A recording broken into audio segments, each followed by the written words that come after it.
see about the chapter periodic classification of elements. In this chapter, now we will be learning on early attempts that were made for classification of elements. So it is early attempts for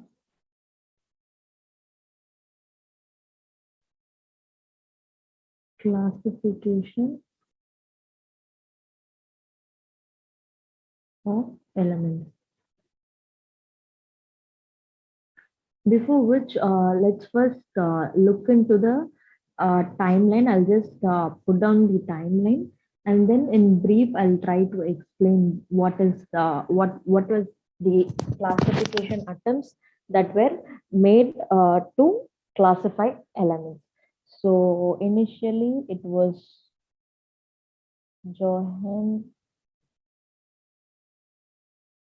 Dobrainer.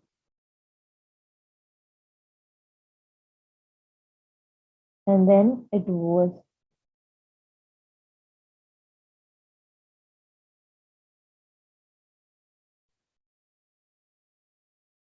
Begier de Cancortois, and then it is Newland. John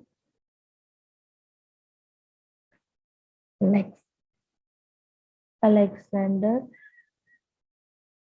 Newland. As of time frame, this one is 1864.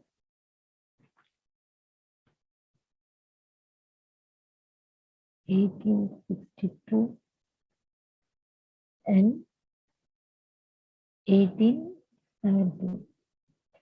So now let's see why there was need for classification of elements and how classification of elements evolved. Okay, so in 1649, the first element that was discovered was phosphorus.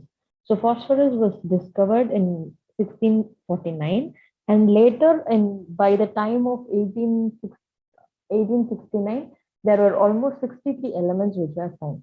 So the elements, so it was very difficult to know the properties and the behavior of all 63 elements when they were studied individually, which means that when you try to study individually the properties of 63 elements, it is going to be difficult. So what people thought that they can be grouped so that they would have some things in common. So basically classification comes when there is something which is common among them, right? So that is why people thought that it would be much more easier to know about the elements when they are grouped.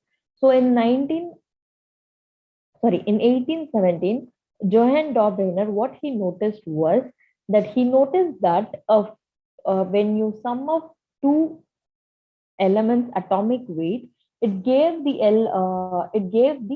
you sum up and take the average of two elements atomic weight, it gave the atomic weight of another element. So what he thought was, so when he tried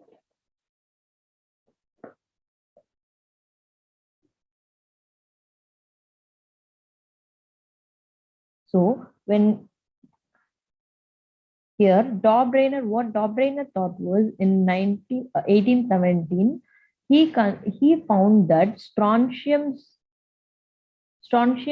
weight was half of the atomic weight of calcium and atomic weight of barium. So this is what he observed. So what he tried to do was he tried to form elements that had the average of two elements, and these three elements together formed an triad. So let's check this for another group of elements, wherein, for example, you have lithium, whose atomic mass is 7. And in case of potassium, it is 39. So he found that the atomic mass of sodium to be 23. So what he did was he tried to group this together and he formed an triad. Similarly, there is another element group of elements, which is fluorine, bromine, and iodine, whose bromine's atomic mass was the average of the atomic mass of fluorine and iodine. Let's check it over here. So 35.5 to be the atomic weight or the atomic mass.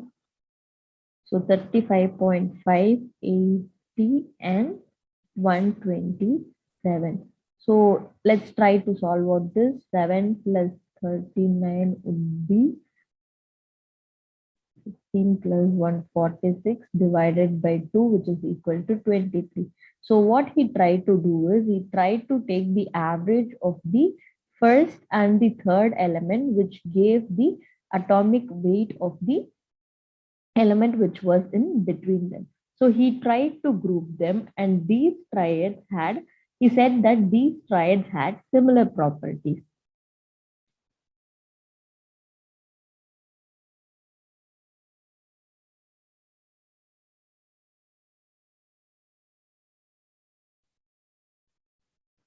Then later in 18, so when these triads were formed, scientists were not satisfied with this, saying that many of this could not be accommodated. Many of such groups cannot be formed, wherein many got debunked, and hence people said that this method of classification would not be an appropriate one. Then came Beguer de Concortois, who came up with an idea wherein he said that atomic atomic weights of the elements are arranged in an range such that in a particular interval, they when you arrange the elements in their atomic weights, they would have similar properties. This is what he said. So what he tried to say was that to make use of atomic weights to reveal that the elements were arranged according to their atomic weight with similar elements occurring at the same intervals. Then he divided it into 16 parts and he made arrangement accordingly. And later in 1864, Newland came with an concept called Newland's law of octaves. In Newland's law of octaves, what Newland came up with was that when the elements are arranged in the increasing order of their atomic weights, the eighth element had the same property as that of the first element. This is what Newland tried to postulate. So as we have the musical notes, which is sa, re, ga, ma, pa, da, ni, and the eighth note is same to that of the first note. Similarly, what Newland law of octaves says is that when you arrange the elements in the increasing order of their atomic weight, the first and the eighth element had the same properties. For example, when he tried to arrange lithium, after which it is beryllium, boron, carbon, nitrogen, oxygen, fluorine, then comes sodium, magnesium, aluminium, silicon, phosphorus, sulfur, chlorine, potassium, and calcium. So he said, when we followed his theory of arranging elements, it was only acceptable only till 20 elements. Only 20 elements followed what he said. That is, like it showed the similar properties as that of the first one. For example, He said that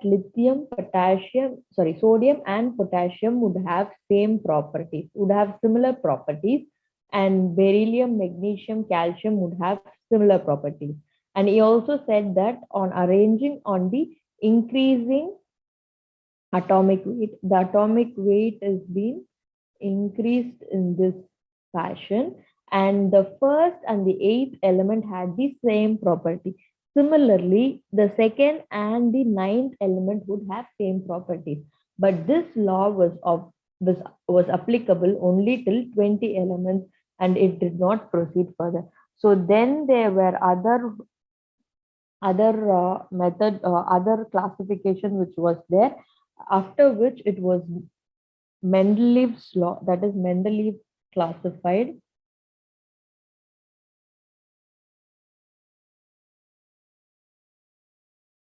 Mendeleev's law of classification, and then came the modern periodic table. So we'll see